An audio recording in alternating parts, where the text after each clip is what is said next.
శ్రీ గురుభ్యో నమ. శ్రీ మహాగణాధిపతయే నమ. ఇక మనం సెప్టెంబర్ మాసంలో మీనరాశిలోకి కనుక మనం ప్రయాణం చేసినట్టయితే వీరికి కూడా ఈ నెలలో సెప్టెంబర్ మాసంలో మిశ్రమ ఫలితాలు.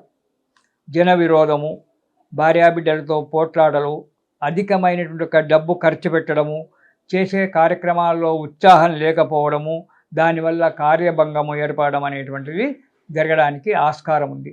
ఇక మొదటి వారంలో కనుక మనం చూసుకున్నట్టయితే మనోవిచారము, బంధుజనులతోటి విరోధము, అనారోగ్యం ఏర్పడము, ఉద్యోగంలో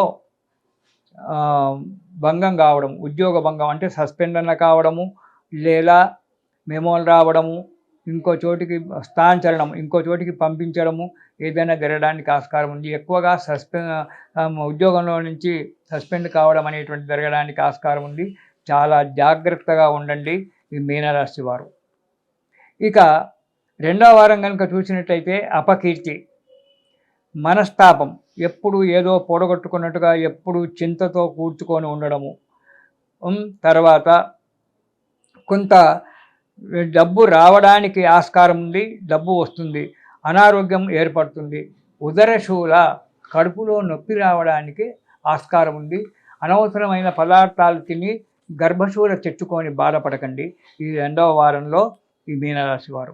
ఇక మూడవ వారం కనుక చూసినట్టయితే డబ్బు నష్టపోవడము, బంధుమిత్రులతో విరోధం ఏర్పడము, కోపం, విపరీతంగా కోపం పెరిగిపోవడము, ప్రతిదానికి ప్రతి విషయంలో ప్రతి వారిని మీద కోపాన్ని ప్రదర్శించడము, యుక్తాయుక్త విచక్షణ జ్ఞానము, అంటే ఈ కార్యక్రమం చేస్తే మంచిదా కాదా అని నాకు ఆలోచన వచ్చింది, ఈ కార్యక్రమాన్ని నేను చేసేస్తాను అంతే, కానీ దాని గురించి ఎవరైనా చెప్పినా వినకుండా వారిపైన కోపగించుకోవడము.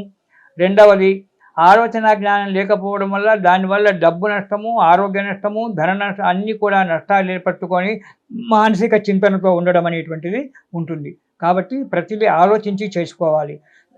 సదా విచారం, డబ్బు పోయిందంటే, కార్యం చెడిపోయిందంటే విచారంతో ఉంటాము, ఎప్పుడు మనసులో అదే పెట్టుకొని బాధపడుతూ కూర్చుంటాము. ఇక నాలుగవ వారాన్ని కనుక చూసినట్టయితే దేశ సంచారం, ఎక్కడో వెళ్ళడము, మనశ్శాంతి లేకుండా తిరగడము, మళ్ళీ రావడము, దీనివల్ల ఇంట్లో భార్యాబిడ్డలకు మీ వల్ల మనస్తాపం ఏర్పడి బాధలతో కూర్చోవడం అనేటువంటి జరుగుతుంది.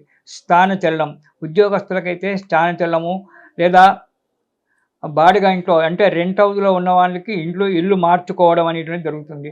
దీనివల్ల ధన నష్టం ఏర్పడడానికి ఆస్కారం ఉంది నాలుగవ వారంలో.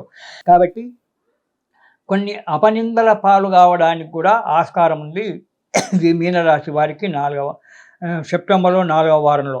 కాబట్టి వీరు ఇలాంటి బాధలకు భయపడకుండా లలితా సహస్రనామ పారాయణం ప్రతిరోజు ఒకసారి చేయండి.